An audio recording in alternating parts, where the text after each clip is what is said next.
सच्चिदानंद सद्गुरु साईनाथ महाराज की जय। ओम साई राम। मित्रों, आज का ब्लॉग आप सभी हमारे साईं परिवार के लिए विशेष लाभकारी और कल्याणकारी है, क्योंकि आज के ब्लॉग में हम अपने साईं परिवार के लिए बैसाख पूर्णिमा, बुद्ध पूर्णिमा और चंद्र ग्रहण का जो दुर्लभ संयोग बन रहा है, इसका विशेष उपाय लेकर के आए हैं।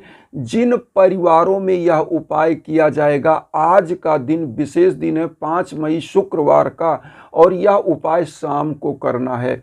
जो परिवार इस उपाय को कर लेते हैं, उनके घर में दुख, दरिद्रता, निर्धनता समस्त रूप से समाप्त हो जाती है और पूरे परिवार का सौभाग्य में वृद्धि होती है।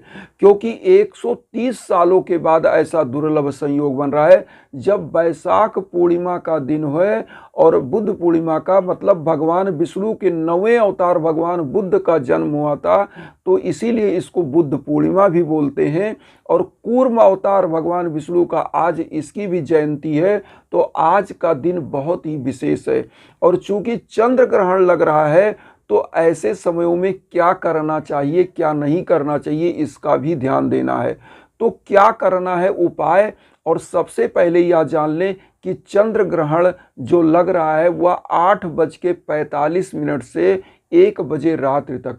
आज 5 मई है, शुक्रवार, आज जो है साल का पहला चंद्र ग्रहण है। और इसमें उपाय करना है क्या और क्या नहीं करना है, पहले ये चीज़ जान लें।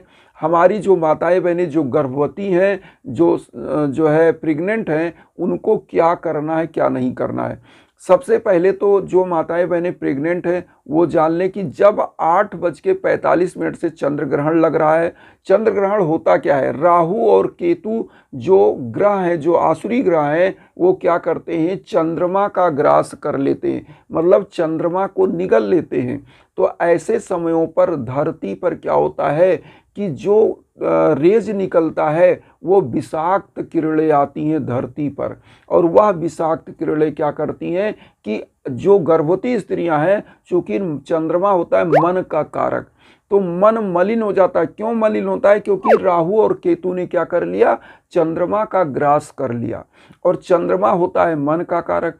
तो जो गर्भवती स्त्रियां होती हैं, जब उनका मन मलिन होता है, उनके ऊपर गलत रश्मियां पड़ती हैं, तो उनके गर्भस्थ शिशु के ऊपर भी वह रश्मियां पड़ती हैं, और ऐसा शिशु या तो मूर्ख बुद्धि का होता है, या मंद बुद्धि का होता है, या तो कोई अंग भंग उसका हो जाता है। इसीलिए कहा जाता है कि चंद्र ग्रहण के समय में बाहर नहीं निकलना चाहिए, खासकर गर्भवती स्त्रियों को। गर्भवती स्त्रियों को पवित्रता के साथ एक ऐसे कमरे में रहना चाहिए, खासकर जब 8:45 से लग रहा है, तो वो क्या करें, 8 बजे से पहले ही एक ऐसा कमरा, अपना हवादार कमरा, जहाँ पर लेकिन कोशिश ये हो कि उस कमरे में चंद्रमा की रोशनी ना आए, ऐसे कमरे में वह रहें। और ज़्यादा समय नहीं रहना है, 8:45 से 1 बजे रात्रि तक चंद्र ग्रहण है, तो आपको उतना समय उसमें रहना है। और इस समय में चूंकि वृद्ध और जो बूढ़े हैं, बुजुर्ग हैं, और गर्भवती महिलाएं, उनको तो खाना वह खा सकते हैं, कोई चीज़ अगर उनको दवा खाना है तो वह खा सकते हैं,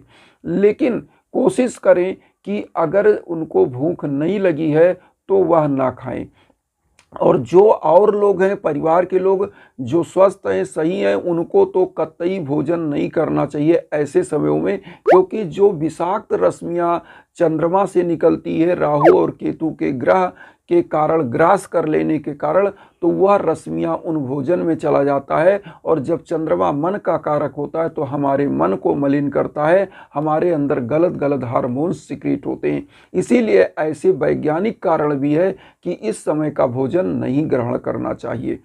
आप 8 बजे के पहले भोजन कर लें।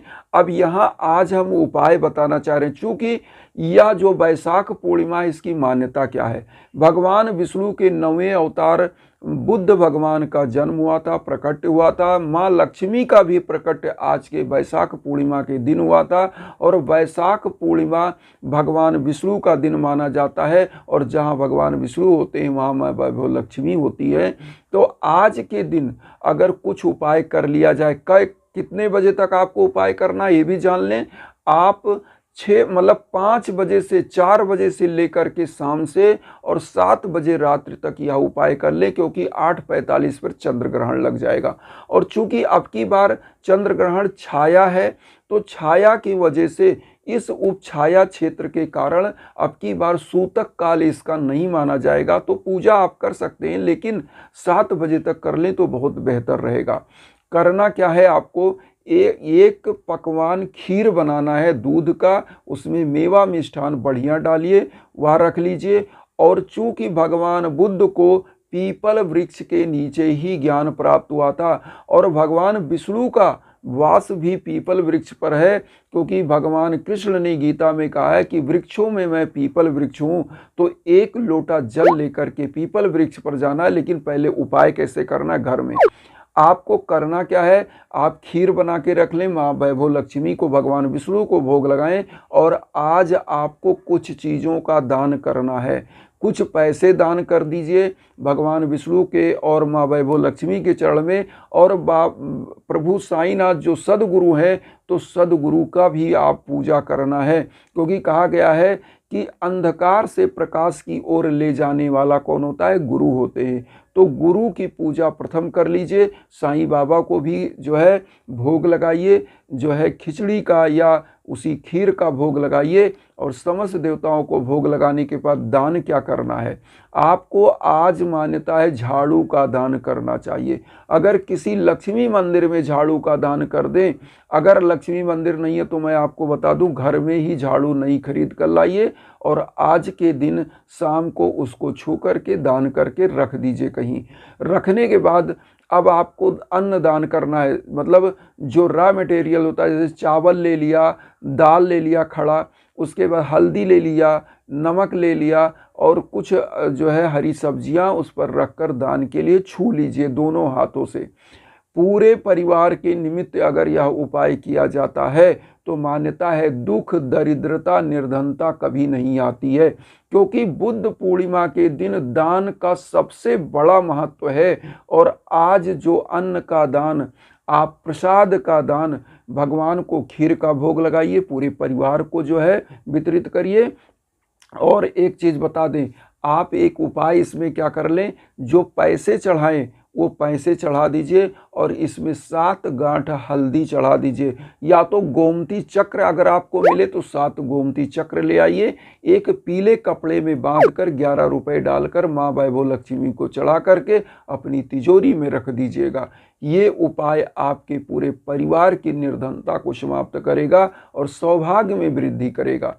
अब यहाँ पर एक चीज़ और, जो आपने दान किया है तो वह चीज़ रात में, चूंकि चंद्र ग्रहण लग रहा है तो चंद्र ग्रहण के समय ही आप दान कर सकते हैं। और दान करने के बाद रख दीजिए, अगले दिन, 1 दिन 2 दिन के बाद कोई भी आपके पंडित जी आते हैं घर पे या कोई भी गरीब आता है उसको दान कर दीजिए। और जो गोमती चक्र और पैसे रखें इसको तिजोरी में उठा के रख दीजिए। अब यहाँ पर एक चीज़ और, जो माताएं बहनें प्रेग्नेंट हैं वह सभी लोग, पूरे परिवार के लोग भी अगर चाहें तो इस समय में किसी मंत्र का जाप करें, कोई धार्मिक पुस्तक पढ़ें, जैसे साईं बाबा का साईं चालीसा, साईं बावनी 11 वचन आरती करें और भगवान विष्णु का जो है ओम नमो भगवते वासुदेवाय नमः जाप करते हुए पीपल वृक्ष पर 1 लोटा जल और 1 अगरबत्ती लगा दें रात्रि में। क्योंकि या 7 बजे अगर आप यह उपाय कर लेते हैं तो भगवान विष्णु का वास होता है पीपल की जड़ में, और पीपल की जड़ पर अगर आप जल डालते हो तो भगवान विष्णु, माँ वैभव लक्ष्मी वहाँ प्रसन्न होती हैं। एक दीप, अब यहाँ पर सबसे इम्पॉर्टेंट चीज़ आपको जानना है, 1 अखंड ज्योत घी का जरूर जलाइएगा। घर में पूजा करते समय 1 अखंड ज्योत जला करके रख दीजिए, जो रात्रि भर जलता रहे। और उसके बाद 1 बजे के बाद जब चंद्र ग्रहण समाप्त होगा, आपके घर की दुख, दरिद्रता, निर्धनता अपने आप ऐसे समाप्त हो जाएगी। ये उपाय है। और एक चीज़ और सभी लोगों को कहेंगे, क्योंकि इधर वैशाख पूर्णिमा आ गया और यज्ञ याजन हवन का बहुत ही अच्छा मुहूर्त इस समय चल रहा है। जो भी लोग, किसी के घर में कोई भी बाधा चल रही है, कोई भी दिक्कत चल रही है, रोग दोष कलेश विकार, संतान की प्राप्ति में, नौकरी जॉब की प्राप्ति में, दाम्पत्य जीवन में, तो उसके लिए यज्ञ याजन का बहुत ही अच्छा मुहूर्त चल रहा है। आप संकल्प देना चाहें तो हमारे इंस्टाग्राम पर आइए और आपके लिए उपाय वहां पर होगा। आपके नाम और गोत्र पर संकल्प होगा। आप विश्व के कोने कोने में कहीं हो तो आप तक वह पॉजिटिव ऊर्जा पहुंचती है और आपका कल्याण होता है। तो इन्हीं भावनाओं के साथ एक चीज कहेंगे कि वसुधैव कुटुंबकम की जो भावना हम लेकर चल रहे हैं उसमें आप सभी लोग चैनल को सब्सक्राइब करके आशीर्वाद दीजिए और उन साई परिवारों तक वीडियो को जरूर शेयर करिए जो किन्हीं कारणों से कष्ट में, दुख में। इसी भावना के साथ ओम साई राम।